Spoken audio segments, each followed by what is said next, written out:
Hey everyone, I wanted to take you on a tour of Sage Creek, gated 55 plus community in the heart of Westbank, close to all amenities, shopping, and right across the street from the golf course. So if you're a golfer, you can throw your golf clubs on your golf cart or on your back and literally walk across the street and do 18 holes. It's not a full-size course, but it is a very, very nice course with full-size driving range. So if you want to hit some balls or you want to go over there for a couple of bevies and a cold beer and a great glass of wine, you can totally go right across the street.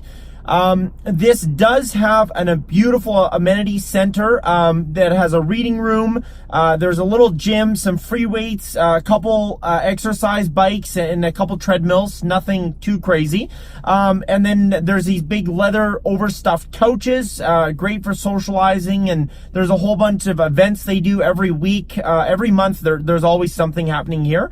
And these homes are constructed off-site, so they're not a modular home, but they're a prefabricated home that's built by Freeport Industries, and then they're transported and brought here and sold. And I think they're on phase 9 of the development, and even phase 9 is sold out. So it's a very desirable community. I'm going to drive you around and show you why everyone loves this community and what it has to offer. So enjoy the tour. If there's any questions about Sage Creek or any other Westbank or West Kelowna community, don't hesitate to reach out. I'd be happy to help.